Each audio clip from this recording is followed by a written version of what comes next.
ఎంపిక జాబితా సిద్ధం చేసిన తర్వాత మొత్తం ఎంపిక ప్రక్రియను రద్దు చేయడం ఆమోదయోగ్యం కాదని సుప్రీంకోర్టు పేర్కొంది. బీహార్ టెక్నికల్ సర్వీస్ కమిషన్ బీటీఎస్సీ జారీ చేసిన జూనియర్ ఇంజనీర్, సివిల్, రిక్రూట్మెంట్ ప్రక్రియ కోసం ఎంపిక జాబితాను సవరించాలని బెంచ్ బీహార్ ప్రభుత్వాన్ని ఆదేశించింది. జస్టిస్ బేలా ఎం. త్రివేది మరియు జస్టిస్ సతీష్ చంద్ర శర్మలతో కూడిన ధర్మాసనం ఇలా పేర్కొంది. ప్రస్తుతం నియామక ప్రక్రియ ముగింపును సూచించే తుది ఎంపిక జాబితాను సిద్ధం చేసినప్పటికీ, రాష్ట్ర ప్రభుత్వం మొత్తం ప్రక్రియను రద్దు చేసి, తాజాగా నియామక ప్రక్రియను చేపట్టాలని కోరుతోంది. కొత్త నిబంధనల ప్రకారం, ఈ కోర్టు యొక్క పరిగణించబడిన అభిప్రాయం ప్రకారం, ఇది ఆట ఆడిన తర్వాత ఆట యొక్క నియమాలను ప్రభావవంతంగా మార్చడానికి సమానం, ఇది అనుమతించబడదు మరియు మునుపటి నిబంధనల ప్రకారం అభ్యర్థులకు వారి చట్టబద్ధమైన పరిశీలన హక్కును కోల్పోతుంది. అప్పీలుదారు తరపున సీనియర్ న్యాయవాదులు రాజీవ్ ధావన్, రంజిత్ కుమార్, మీనాక్షి అరోరా వాదించగా, ప్రతివాదుల తరపున సీనియర్ న్యాయవాది పిఎస్ పట్వాలియా వాదించారు. ప్రకటనలో ఉన్న విద్యార్హతలకు all India council for technical education AICTE ద్వారా గుర్తింపు పొందిన సంస్థల నుండి సివిల్ ఇంజనీరింగ్లో డిప్లొమా అవసరం. ఇది బీహార్ జలవనరుల శాఖ subordinate engineering, civil cadre recruitment rules 2015-2017లో సవరించబడింది.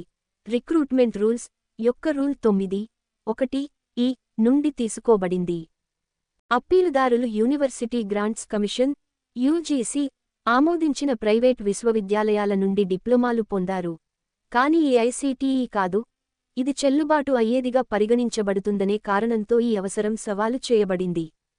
సుప్రీం కోర్టు పేర్కొంది. పైన రుజువు చేసినట్లుగా, ప్రస్తుత కేసుకు చెక్కుచెదరని చరిత్ర ఉంది. ప్రకటన విడుదల చేయడానికి ముందు 2017లో నిబంధనలకు సవరణ తీసుకురాబడింది.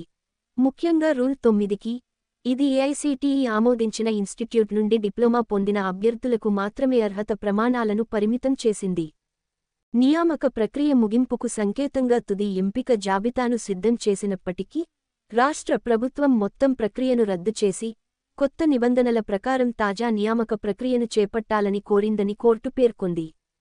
ఈ కోర్టు యొక్క పరిగణించబడిన అభిప్రాయం ప్రకారం, ఇది ఆట ఆడిన తర్వాత ఆట యొక్క నియమాలను సమర్థవంతంగా మార్చడానికి సమానం, ఇది అనుమతించబడదు మరియు మునుపటి నిబంధనల ప్రకారం అభ్యర్థులకు వారి చట్టబద్ధమైన పరిశీలన హక్కును కోల్పోతుంది అని కోర్టు పేర్కొంది. న్యాయస్థానం ఇలా ఆదేశించింది.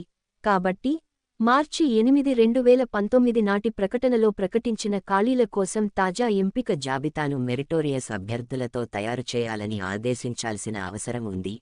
పై పరిశీలనలను పరిగణనలోకి తీసుకుని, హైకోర్టు ఆమోదించిన ఉత్తర్వుకు అనుగుణంగా, ఈ ఉత్తర్వు వచ్చిన 3 నెలలలోపు వీలైనంత త్వరగా మరియు ప్రాధాన్యంగా కోర్టు పర్యవసానంగా, కోర్టు మొత్తం ఎంపిక ప్రక్రియను రద్దు చేసే రాష్ట్ర చర్య అనుమతించబడదు.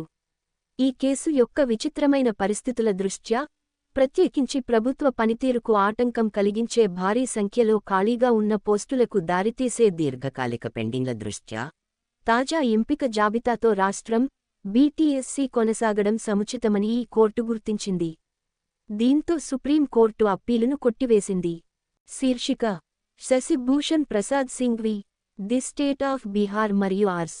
తటస్థ అనులేఖనం 2024 INSC 763.